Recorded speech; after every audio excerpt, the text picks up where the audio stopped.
There's a girl I love. Her name's Sakura.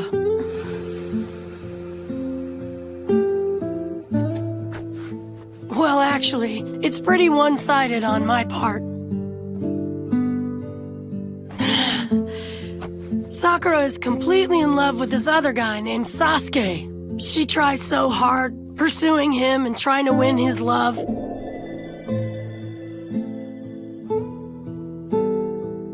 When she's at it, her smile is just about the cutest thing you've ever seen. I can't explain it, but before I knew it, I was in love with her. Of course, even if I do feel that way, I would never, ever try to force her to love me. So early on, I made up my mind. Just like Sakura always tries so hard to win Sasuke over, I'm gonna try my hardest to win Sakura over.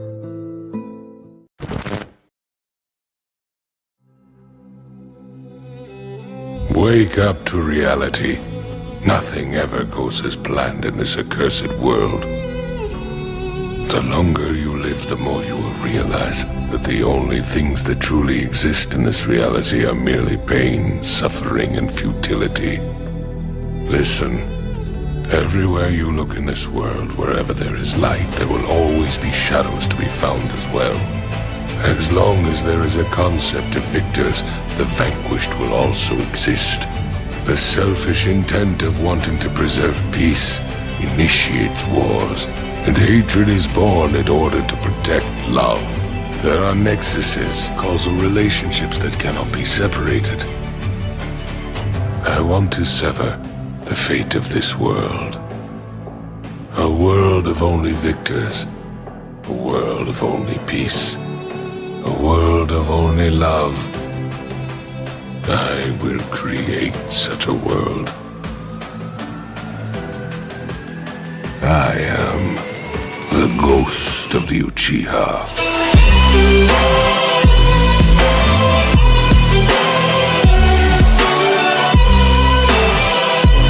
For truly this reality is a hell.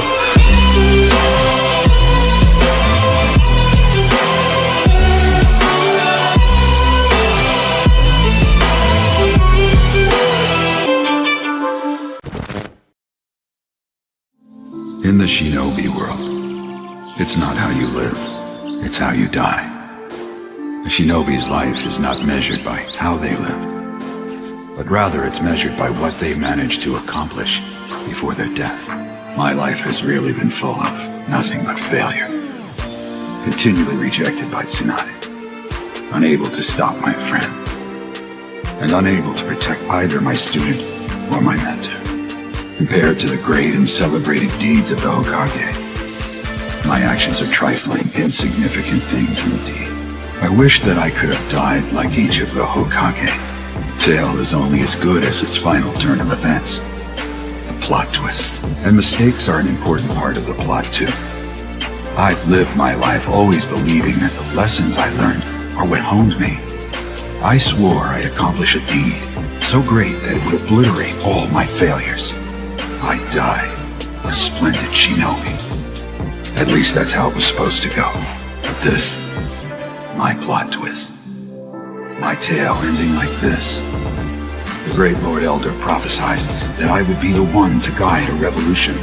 A person who will make a great choice that will bring either peace or destruction to the world of the shinobi. I thought I would defeat pain, stop the Akatsuki, and save the world from destruction. But in the end, I failed that too. How pitiful. How sad that this will be the ending twist to the tale of Jiraiya the Gallant. What a worthless story it turned out to be.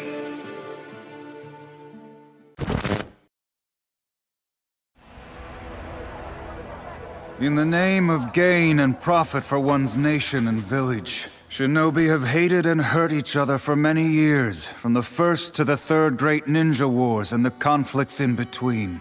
All of that hatred cried out for power, thus I was born. In the past I was hatred, and power, and a Jinchuriki. I hated this world and all its people, and thought about destroying both. But then, A single shinobi from the Hidden Leaf Village stopped me. He cried for me. I was his enemy, yet still he cried for me. And he called me his friend, even though we had battled. He saved me.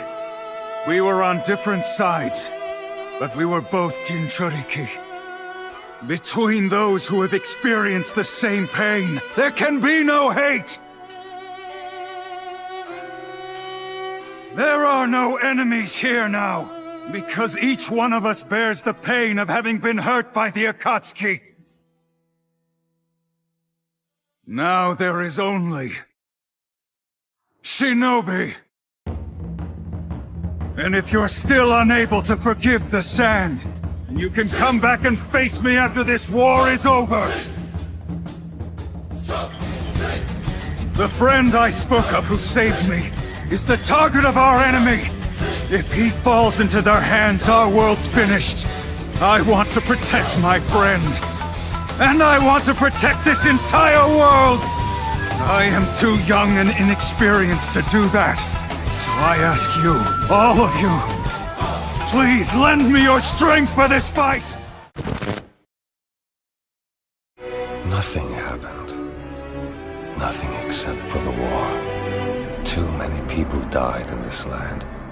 All that pain forced me to grow up. That even innocent, foolish children will grow up in the face of pain. Until their thoughts and beliefs are the same as adults. You are still merely a man. However, I, mired in endless pain, have matured and become much more than a man. Yes, I've grown from a man to a god. And since I'm a god, all my words and thoughts have become absolute. Things that I couldn't see when I was human are clear to me now that I'm a god. And being a god, I realize that there are things I can do which mortal men cannot even dream of. Or to put it more simply, I have evolved beyond man. At last, I'm going to put an end to this senseless, war-riddled world. All of humanity, all the nations will learn what pain truly is. Fear would breed a strong aversion to war. Conflicts would cease. It can be said that this world is still in the process of maturing, that it's still on a path to stability.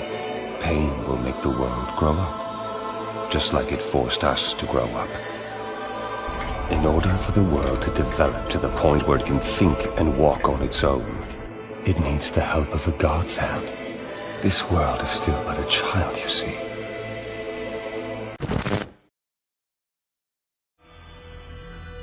Each of us lives, dependent and bound by our individual knowledge and our awareness.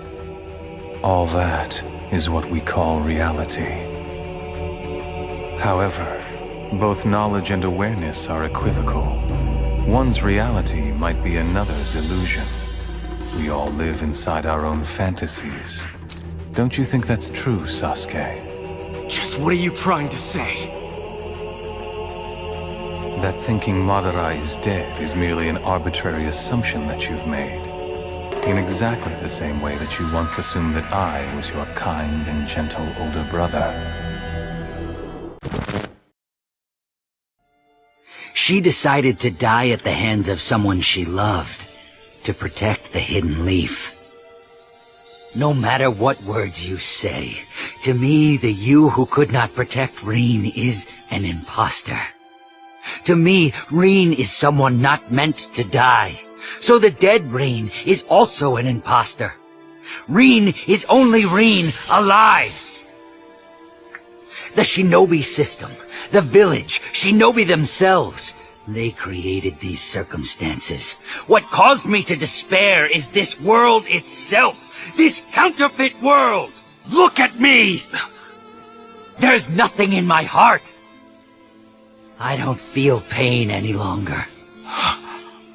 There's no need to feel guilty, Kakashi. This hole was opened up by this world of hell. I only had pain inside here before, but really, what's the meaning in that? So I abandoned it all. Meanwhile, you have suffered all this time. at Reen's grave, and mine as well.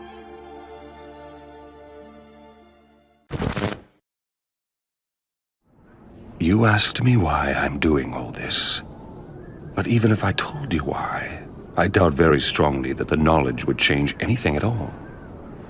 What I want is to create peace and bring about justice.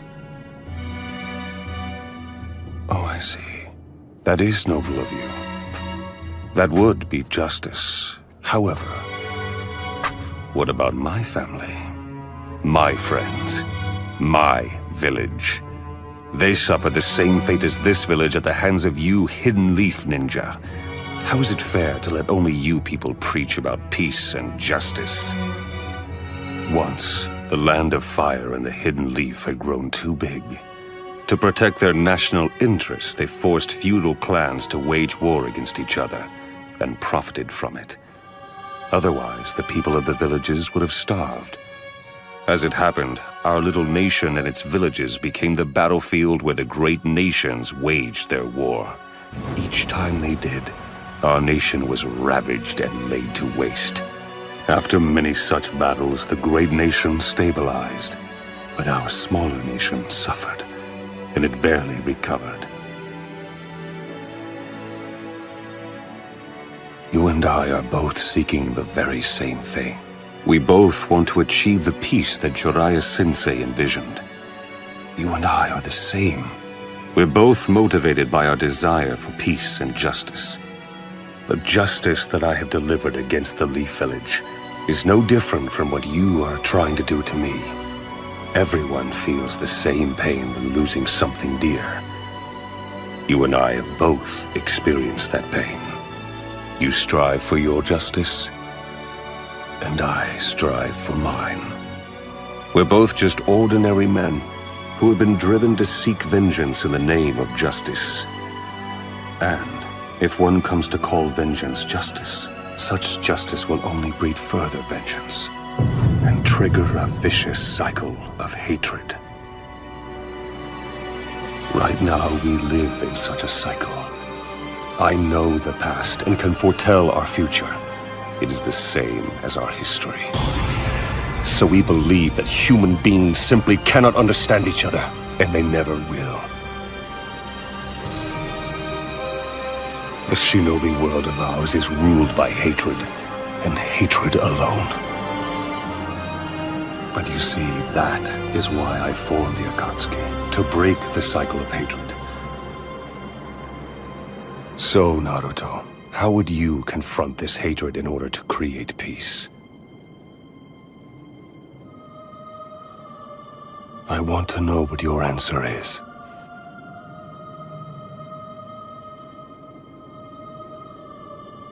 I don't know. I don't have an answer.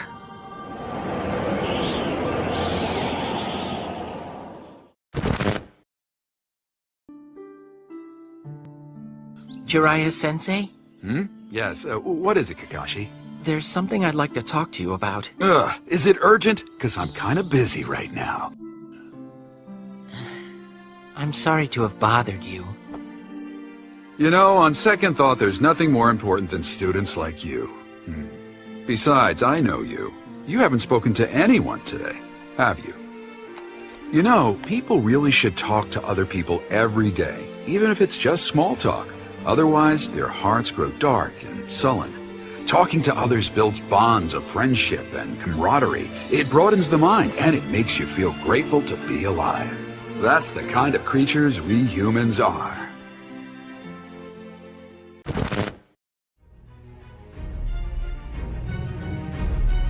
It doesn't matter what you use to justify war. Religion, philosophy, resources, land, revenge, love, even a win. No matter how trivial the motive, they're all worthy causes for war. There will always be war. The reason can be found later. Human instinct seeks conflict. In other words, war becomes a necessary evil. In the wake of this, the ninja villages of the 5 great nations will collapse. Have no choice but to use the Akatsuki.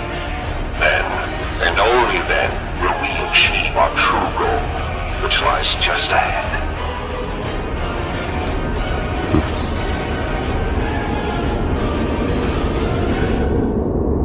World domination.